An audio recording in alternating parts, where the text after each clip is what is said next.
Assalamualaikum warahmatullahi wabarakatuh, Jess. Balik lagi di channel Cerita Mas Bro. Dan kali ini kita kedatangan tamu nih, Jess. Tamu spesial nih. Ada siapa di sana? Halo semuanya, perkenalkan gue Joki. Gue pekerja seni, lebih tepatnya musisi kafe. Oh, berarti Anda bekerja sini di bidang musik ya? Ya, itu.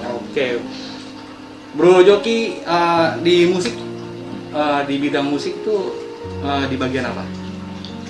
Lebih tepatnya lagi gue singer, Singer ya. Oh, penyanyi ya? penyanyi.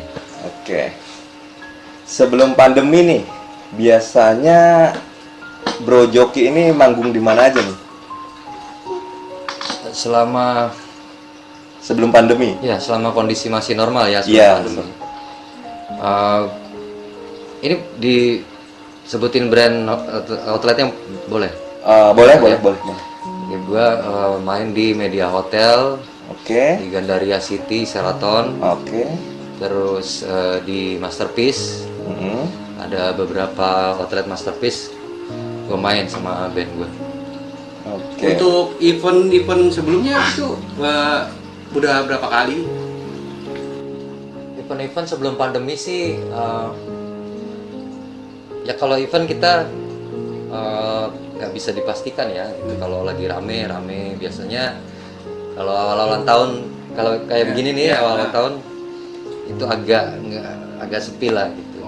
Masuk pertengahan tahun, alhamdulillah ramai, nggak bisa dipastikan bro. Bisa sebulan 4 kali, bisa sebulan 5 kali, gitu. Tergantung rezeki aja gitu. Iya. Nih, yang terpenting nih ya guys. Ini selama pandemi nih Bro Joki ini memiliki keluh kesah apa nih selama pandemi nih? Nah ini nih, ini pertanyaannya. Pertanyaannya, oh iya nih, sebelumnya gue boleh buka masker ya? Oh iya, silakan. Akan dibuka. Dan kebetulan gue juga udah mengikuti protokol kesehatan. Iya, itu penting ya, Alhamdulillah. Jess ya, penting ya. Ya, jadi sama pandemi ini cukup berat sih ya buat kita.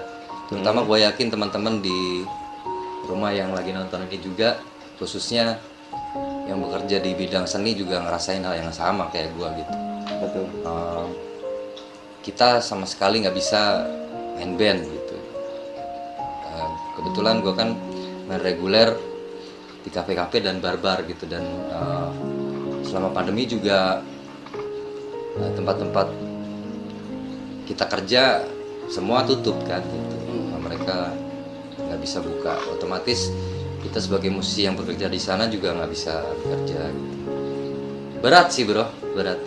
Oh, kebetulan sebelum pandemi itu sebagai singer atau katakanlah musisi kafe Iya. itu sebagai mata pencarian utama. Mata pencarian utama gua ya. Gua tidak ada pekerjaan lain selain bernyanyi gitu, di kafe-kafe, di bar, hotel, dan Sampingan-sampingan lainnya. event-event. Samping-sampingan lainnya gitu. Ada bisnis atau apa gitu? Nggak ada. Nggak ada. Dan sampai sebelum pandemi nggak pernah terpikirkan.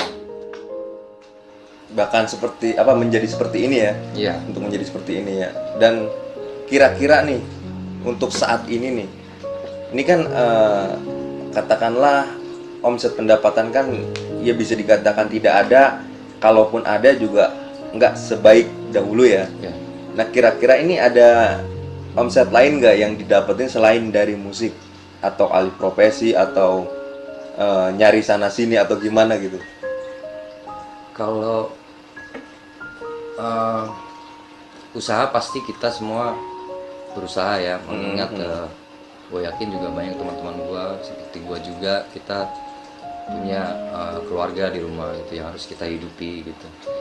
Dengan terjadinya pandemi ini, semua orang juga nggak kepengen dan nggak akan tahu terjadi seperti Betul. Iya.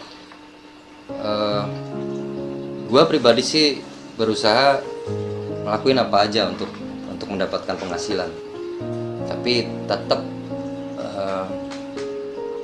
di jalan yang benar ya maksudnya. Iya, iya. Berusaha mendapatkan apa-apa tuh. Dengan cara yang halal lah ya. Gue pernah jadi penagih utang.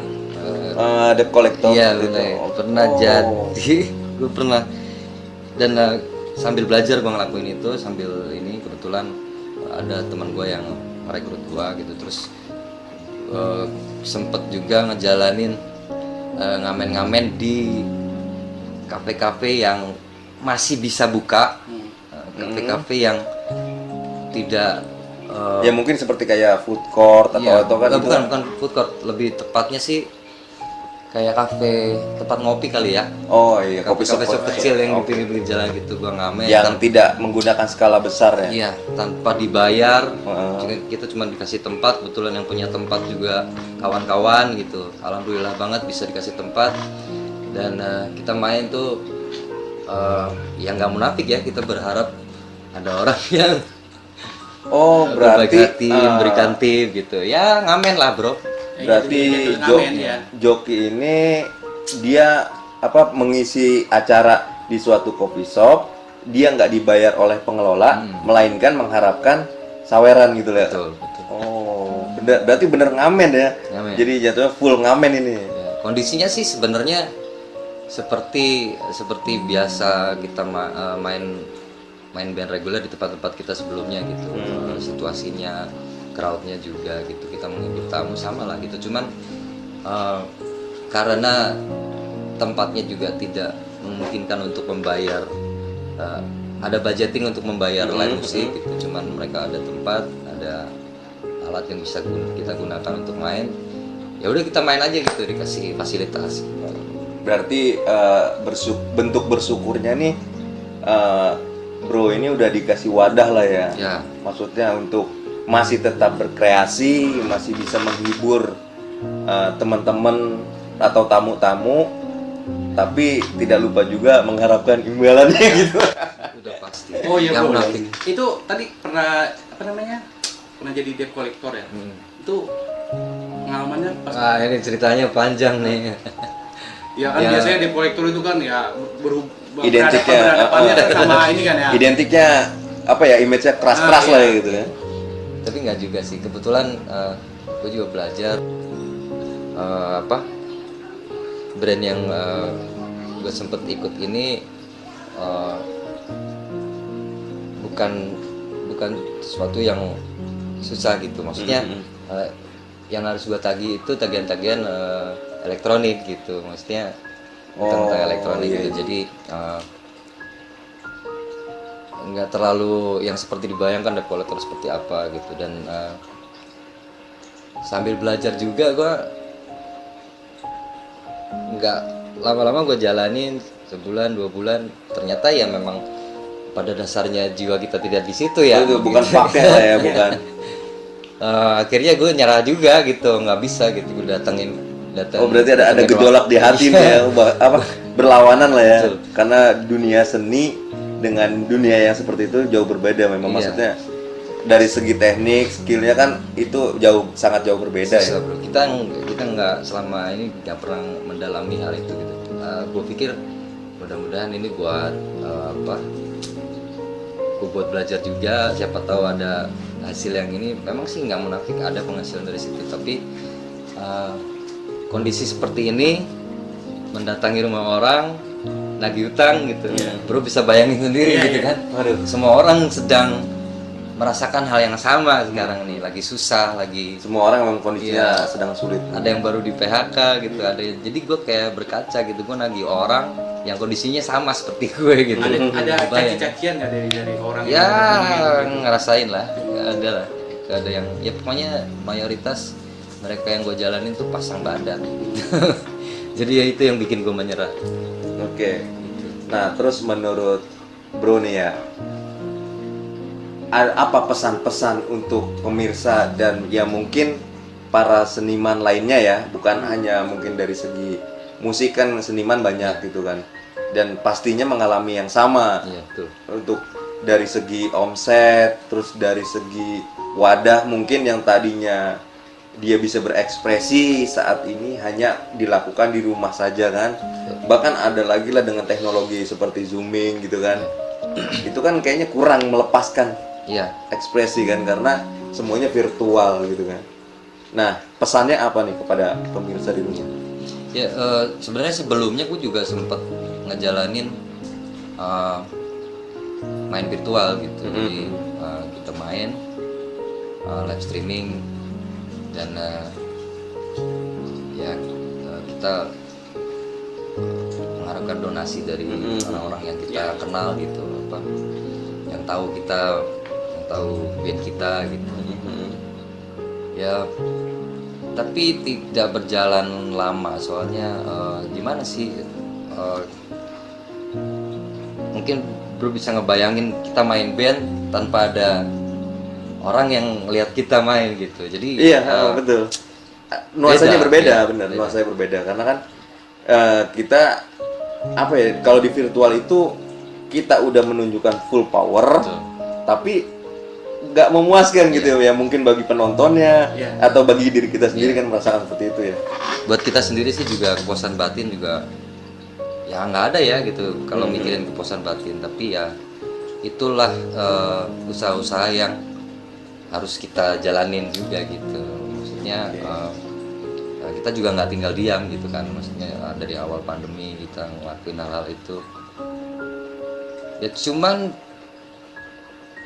berjalan nggak lama gitu karena ya orang lihat kita live streaming 1 kali 2 kali gitu.